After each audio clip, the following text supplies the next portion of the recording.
We have had a chance to check the tape, and we are exploring what we found in Miami's offensive performance against Kansas City and what contributed to such a slow start for the Dolphins. You are Locked On Dolphins, your daily Miami Dolphins podcast, part of the Locked On Podcast Network, your team every day. All right, Miami, welcome to another episode of Locked On Dolphins. It's your team every day here on the Locked On Network. I am your host, Kyle Krabs, a lifelong Miami Dolphins fan, host of Locked On Dolphins, co-host of Locked On NFL Scouting. You can find our shows on YouTube or wherever you listen to your favorite podcast. Tip of the cap to our everydayers, because we don't just say we live it. It is your team every day here on the Locked On Network. Today's episode of Locked On Dolphins is brought to you by FanDuel. Make every moment more. Right now, new customers can get $150 in bonus bets with any winning $5 moneyline bet. It's $150 in bonus bets if your team wins. Visit FanDuel.com/LockedOn to get started. Today on the show, had a chance to dive into the offensive and defensive tape, but we're discussing the offense on today's episode of Locked On Dolphins and their performance against the Chiefs. And Miami finished this game 14 points offensively, 292 total yards of offense, 175 total yards or net yards, passing the football, 117 rushing yards. Offensively, this was the lowest scoring output of the season, 14 points. Now, you faced a very, very, very good defense, and that fact should not be overlooked. But when we did the post game, we were hot because you reflected on the opportunities throughout this game and the plays that weren't made. And then you go back and you watch the actual tape, and it's just as bad as you remember. There were missed opportunities early. There were missed opportunities late. There were some things schematically and physical matchup-wise that didn't necessarily hit in your favor. And we're going to talk about all of that here as we get ready to turn the page. We'll get into some bye-week content. The Dolphins are off in Week 10 before they are back at home to play the Las Vegas Raiders. So to put a bow on the Kansas City game, drop Miami to 6-3 on the season, the continued narrative of the Dolphins and their performance against good teams versus bad teams and so on and so forth, I frankly could care less. You win enough games to get into the dance, and then at that point, you try to play your best football late, let the chips fall where they may. The Dolphins are on pace to do that, so I'm not going to bemoan that point to any degree, but we will talk about this performance and point to the running game, which had 117 yards of offense, which was about the same amount of yards as the Dolphins had managed to scratch out against the Eagles and Patriots combined. So where did you find life? What went well? What didn't go well? This Dolphins offense, a lot of success has been had based on the success of the wide receivers and their ability to block on the edge against opposing defensive players. And I think that was a mismatch in favor of the Chiefs in this matchup, where the Chiefs, we talked about how they had heavy-handed, big-bodied edge defenders, big physical players, and Miami's wide receivers felt like they really struggled to secure wins on the perimeter. And I do think you look to the offensive line. We'll talk a little bit more about them later, but their ability to secure consistently across the entire front and get leverage on these outside runs that Miami wants to hit, it just wasn't quite there. Now, I do think you had some success. I think the Dolphins made some good adjustments. Obviously, they had the 2 chunk gains late on the final possession. That gave you a lot of yards. It gave you a big boost to put you up over 100 yards for the day. But what I thought the interesting adjustment was there, and I think this will be something I'm really intrigued by, because I do think if the Dolphins are going to have the success that they're capable of having running the ball long term, and they're going to do it without Isaiah Wynn, and they have to do it with backup interior players, I do think you have to change your landmarks a little bit. The 2 runs that the Dolphins had on the final possession against the Chiefs, they were outside runs, but they were runs that folded inside. This was not, I'm going to try to get the edge. Everybody's going to get leverage. I'm going to get out on the perimeter, and then I'm going to stick my foot in the ground and go north, and I'm going to have a lead blocker, either a tight end or a fullback who's kicking out in the corner, and now one-on-one in the safety. These runs were, if you watch it back, I'm going to hit it behind the center. So we're still going to get that horizontal wash, but instead of pressing to the edge, my landmark's now the interior defensive lineman. And if he's upfield at all, I'm going to bang this thing north right away. And now all of a sudden, the landmarks aren't as extreme. The guards are able to get up on the linebackers. And Lester Cotton on the first run almost secured the block on Drew Tranquill, which I think could have sprung that first Raheem Mostert run even bigger than the one that it went for. So I think that's an interesting adjustment for Miami. I think they went a little heavier. I think they were willing to get a little bit more downhill into the game in the second half. I think they were pretty content to or resided to getting outside with their runs, which I think is smart when Chris Jones is in there. But as the game settled in, I thought they tried to get a little bit more north and south. You had really good fits by Alec Ingold. I thought he played a really good game. I thought Durham Smythe played a very admirable game from a blocking perspective. I thought those two guys stood out more to me than the wide receivers, which is usually the catalyst of a lot of the explosive runs. So that for me was a big observation when I watched this game tape. And I liked seeing late. We made the adjustment and my landmarks to run the ball shifted from the end man on the line of scrimmage. And it looked like I was reading the interior defensive lineman to say, hey, look, I'm going to have backside A if the center is washing hard and my backside guard is left uncovered, he can get up on the linebacker and I'm going to cut it off my center's butt instead of trying to cut it and carve it around the edge of my tight end / offensive tackle and get all the way to the outside. For the limitations athletically that some of these offensive linemen have that are your backup offensive linemen with Lester Cotton and Rob Jones, and obviously Rob Jones went out with the hyperextended knee and we're waiting to see how bad that is.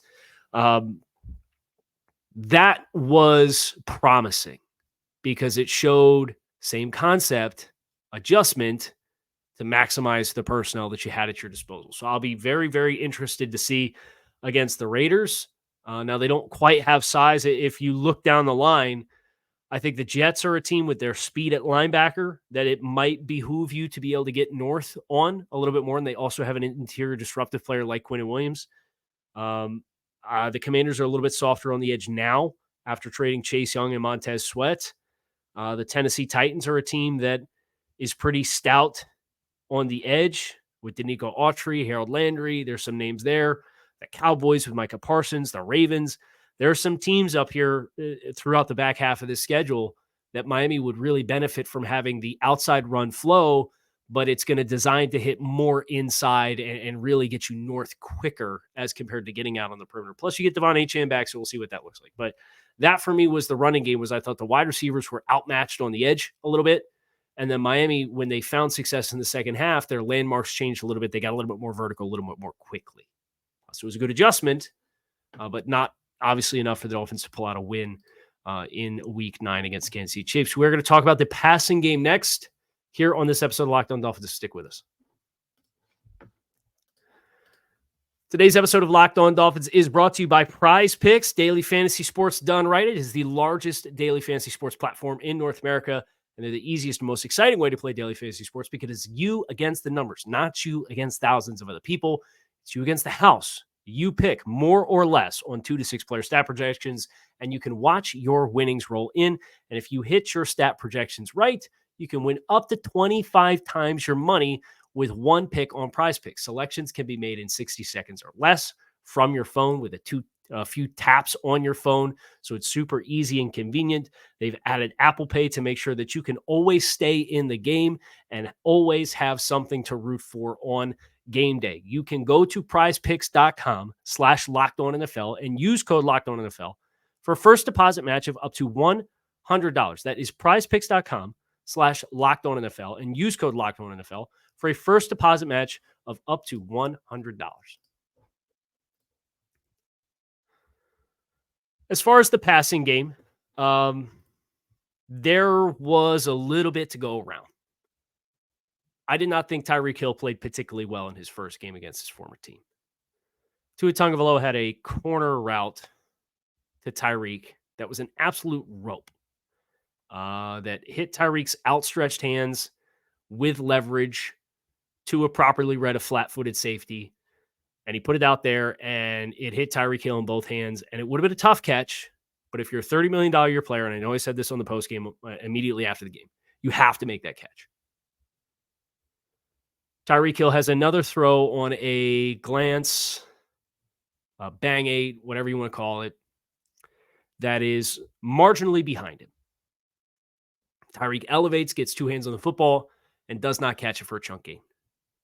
In a game in which you lived behind the sticks and you had perpetual negative runs from Salvon Ahmed, you had procedural issues, you had a few sacks that were taken thanks to well-timed blitzes and good defense. You have to make the plays that are on the field to be made if you're going to beat a team like Kansas City. The Dolphins didn't. They just didn't. And some of it also extends to Tua Tagovailoa beyond just the end of game sequence with whatever the miscommunication was with Cedric Wilson on third down that I don't know that we'll ever know the full truth on. And then fourth down. And can we please stop talking about whether it's Connor Williams' fault or Tua Tagovailoa's fault? They both contributed because the snap was not on the midline, and Tua, the ball hit him in both hands. And I understand you got to go fast because it's a pressure situation. And the Chiefs had everybody walked up. They zero blitzed you at the end of the game. So you got to go fast. It doesn't matter at this point. It wasn't executed. You lost the game. And I see it's Tuesday. It's Tuesday morning, and my timeline is still, whatting in the wind about whether it was Connor Williams' fault for where the snap was put or whether it was Tua's fault because he dropped it. It can be both, and it was both. But I don't want to sit here and bemoan the end of game sequence for this entire segment because I have a lot of other thoughts about the execution. Tua put a throw to Cedric Wilson early in this game where he tried to bluff and create a larger throwing window, and he kind of bluffed the flat, and he looked to put it up to Cedric Wilson, who was running kind of that seam or skinny post or glance. And because Tua tried to bluff and then he tried to reset and throw, he didn't get his base necessarily all the way back around and reset. The timing was a little fast, and he left it too far up the field and led Cedric Wilson into a big hit from the safety. I thought from a passing game perspective, Miami's skill players left some meat on the bone. Tua left some meat on the bone. It was an all around. There were more plays to be made than what were made.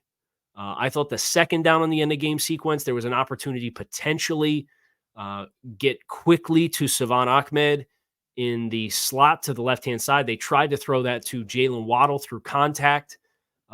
Drew Tranquil was the linebacker who was in man coverage on Salvon Ahmed, and he had naturally given up a lot of leverage. It was an outbreaking route right to the sticks where Tranquil was going to have to go through both the receiver and the defender that were running the post that he tried to throw. Ahmed was already out of it. Did we pass over that because Salvon had some minus reps early in the game? I don't know. Was it just the first read and we kind of got a picture that had a window for us to throw the ball? I don't know. But ESPN NFL Countdown had a segment on Monday night that I wanted to commit a little time to, and it was Scott Van Pelt with Ryan Clark, Robert Griffin III, and Marcus Spears. And they talked about Tua Tagovailoa, and there were some fair points that were made. And look,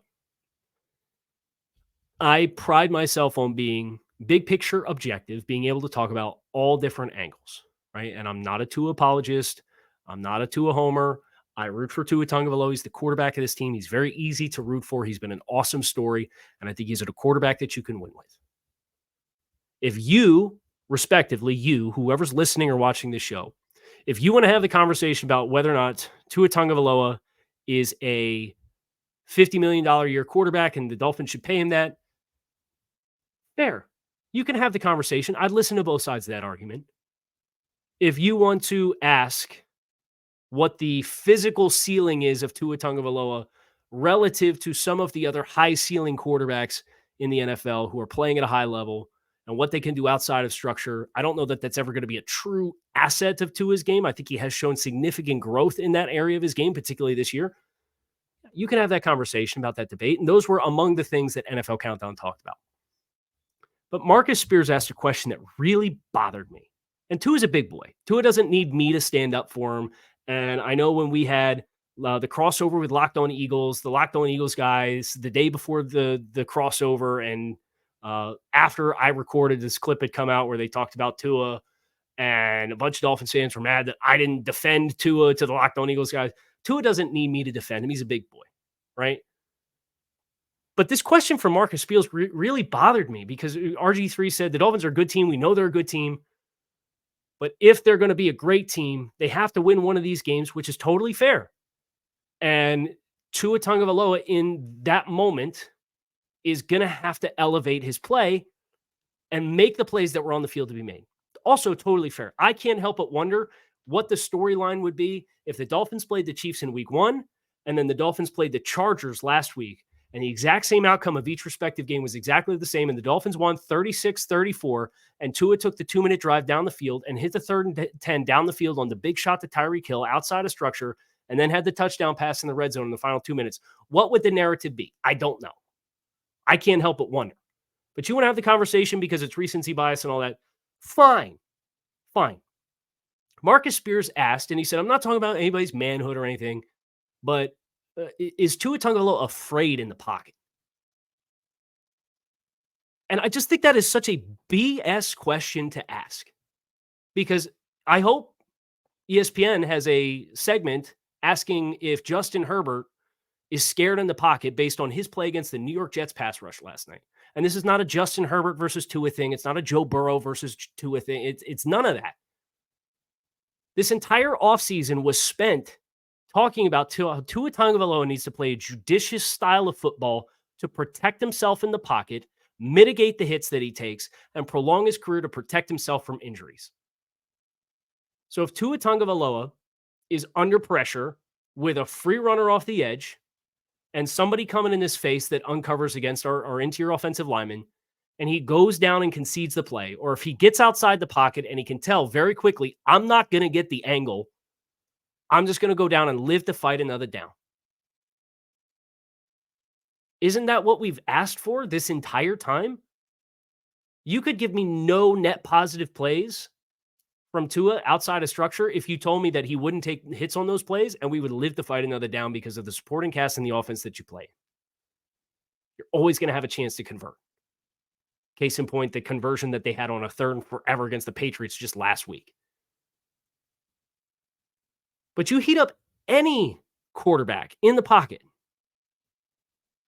and they're not going to play to the same degree of efficiency. And Tua was what? He was 34 attempts, and he had 21 completions, so 62% completion for 193 yards, 5.7 yards per attempt, lowest yardage of the season. Didn't turn the ball over. Had a couple of plays where he did get outside of structure, where he spins away from a pass rusher and spins him out and finds a completion. Yeah, in the end of game sequence, we have the late attempted check down to the far side of the field to Raheem Mostert on a ball that dies. You had earlier in the game a busted play where we try to throw it back in the same style, and the ball didn't get to the line of scrimmage, and we called it intentional grounding, even though it really wasn't intentional grounding. So I don't know why they called it, because there was clear intent to get the ball to that player, but he was under duress. And if you want to look at that play and say, yeah, the arm strength's not there, that's whatever. But to ask if Tua Tagovailoa is afraid, I think is just such a BS question to ask, when the entire issue with Tua before this season was he tries to make too many plays happen and subjects himself to big hits. And now he's doing the opposite of that, and he's protecting himself and putting the needs of the team in front of his own desire to make a big play.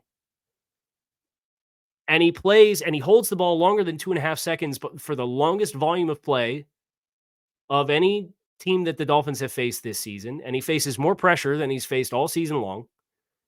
And he makes some modest things happen. He doesn't hit any home runs outside of structure. And if the play's dead, the play's dead, and he concedes the play. And to walk away from that and ask if he's afraid, when everybody spent all offseason talking about how this guy has to protect himself and not get hit, like, I don't know what you want. And the segment really bothered me, and I thought there were some noble and reasonable talking points littered throughout it, but the middle of it really bothered me. Because you wouldn't apply that to any other player. Nobody's asking if Brock Purdy's scared in the pocket when he's crumbling the last 3 weeks. Nobody's asking if Justin Herbert is scared in the pocket when he throws for 90-something yards or whatever it was against the Jets last night. You won't hear that segment. So why is it applied to this player? And again, you don't have to be the world's most avid or staunch Tua Tagovailoa supporter to have an objective conversation about Herbert was 16 of 30 against the Jets for 136 yards. He was sacked 5 times. He was sacked 5 times. He completed 56% of his passes against the Chiefs and turned the ball over twice. I didn't catch that segment on ESPN. So that I think was the thing that Tua Tagovailoa, when he first came into the league, had the furthest development that needed to happen and take place. And it's happening. But when your first 2 years are a wash, your development is not to the degree in which you would necessarily hope that it would, but he's in year 2 of a system. He's finding more answers. He is finding more escape routes outside of the pocket. He's making more happen than he's made in the past. Like, it wasn't a perfect game, but I don't know what you want. Let's talk about the offensive line here next on this episode of Locked On Dolphins. Stick with us. Score early this season with FanDuel, America's #1 sportsbook. Right now, new customers can get $150 in bonus bets with any winning $5 moneyline bet. It's $150 if your team wins. If you've been thinking about joining FanDuel, there's no better time to get in on the action than right now. The app is super easy to use, and there's a wide range of betting options, including the money line, spreads, player props, over-unders, and more. So visit FanDuel.com/lockedon to kick off the NFL season. FanDuel, official partner of the NFL. So let's talk about the offensive line now that I got that off my chest. It was good to see Teron Armstead back. It's good to see Connor Williams back. I do think that aided significantly in some of the successes of Miami hitting some of these big runs. If I were the Dolphins, the question that I would be asking myself is, what is my solution at left guard? Because we are expecting to see Robert Hunt back sooner rather than later. Lester Cotton did not play well against the Chiefs. And I know the team seemingly really likes him, and I know the team seemingly has him pegged as the next in line as your guard-specific type of player. And we understand that Rob Jones has some kind of knee injury based off a very scary-looking play on film in which his knee was hyperextended, and we're trying to figure out the full extent of what is going on there. I get it. So your options here are limited unless you are going to look at Liam Eichenberg and extend him to play guard, or if you're going to do the thing with Connor Williams that everybody has kind of been speculating on and pointing to as a potential adjustment to make and put Connor Williams at guard. I don't think, and I understand what Pro Football Focus graded Lester Cotton as, had him as the 3rd best player on the team of any performer against the Chiefs. I didn't see it. I'll be honest. I didn't see it at all. I saw a player that was late.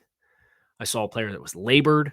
I saw a player that did not have success in short areas or long hitting landmarks. I saw a player who struggled with passing off stunts and exchanges. And because the athleticism questions are there, you're getting players uncovered into interior gaps and stressing the integrity of the pocket. And if this is your solution at left guard, then you either have to be really banking on Teron Armstead / Kendall Lamb if Teron Armstead were to miss any additional time to bridge the gap and make it right for him, which is a big ask for either player. Or you're going to ask your quarterback and your running game to have to live with that. And I would just struggle to look at the combination of groups that Miami has at their disposal. And I don't think Kendall Lamb's a very realistic option to go in at left guard here. I don't know how Lester Cotton's in your best combo of 5. I'm going to be honest. It's just a matter of, and for the Dolphins, is the versatility at center enough to offset the protection issues at guard?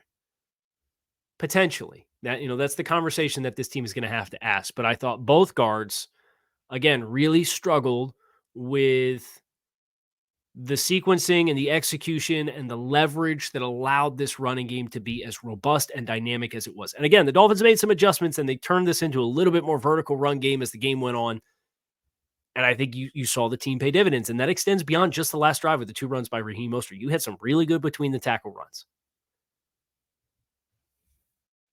But that for me, for the offensive line, was awesome seeing Teron Armstead back. He looked generally like Teron Armstead. I know people look to the Savon Ahmed screen on 3rd and long that did not pop. And quite frankly, it was a block on Drew Tranquillet from scoring a touchdown. Savon Ahmed would be halfway across the Atlantic, still running right now on his way back to Miami if they picked up Drew Tranquil, and he would not be touched. Like, that was a touch. It was a touchdown. But I think some of that was Rob Jones at left guard getting too vertical, chasing nobody there because the linebacker is down in the hole at the line of scrimmage. And Teron Armstead steps out and he peels straight down the line. And Rob Jones floats vertically and then tries to peel back. And because he got displacement and got off of Teron's hip and his relationship to Teron Armstead was discreted, was stretched, now you have a void for an athletic linebacker to get between those two players and make the tackle on Savon Ahmed and prevent it. It would have been a touchdown. The only two defenders on that 2/3 of the field ran into each other. It was a bummer. It was a bummer of a miss.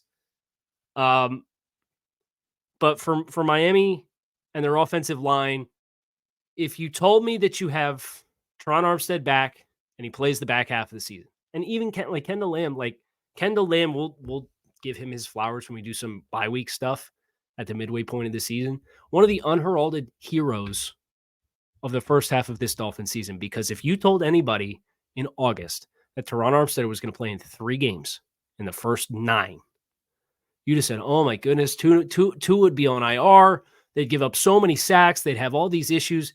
And Kendall Lamb has stepped in and performed beautifully. As admirable of a performance as you could possibly ask for a 9th-year veteran swing tackle. And you love that insurance policy. But if you told me Teron Armstead plays the back half of the season, and you told me Connor Williams doesn't miss any more time, and if you're able to keep Austin Jackson on the field continuing his career here, and if Robert Hunt bounces back from the hamstring issue and has no relapses, this group's going to be fine. They're going to have success running the football. Because the schedule, everybody talks about the back half strength of schedule for Miami, and this is kind of getting ahead of ourselves a little bit, but it's where I'll leave us. The next 5 games are all winnable games against the 4-5 Raiders, the 4-4 Jets, the 4-5 Commanders, the 3-5 Titans, and the 4-4 Jets. It's the next 5 games. Win them. Go win them. And there's going to be opportunities for you guys to have success against all of those teams offensively, including a Jets team that is capable of flying around, but gave up 200 rushing yards to the Giants, gave up 139 rushing yards to the Broncos, gave up 200 rushing yards to the Chiefs, gave up 157 rushing yards to the New England Patriots, gave up 134 rushing yards to the Dallas Cowboys. Got to get your guys together. And you got to get the gang ready, and you got to make the adjustments. But getting that core of starters back after kind of the lull in week 8 against New England is a great start. We'll talk about the defensive side of the performance, then we will get into some bye week stuff here in the coming shows here on Locked On Dolphins. Appreciate you guys checking out the show. Fins up. Make it a great rest of your day. I'm out of here. Peace.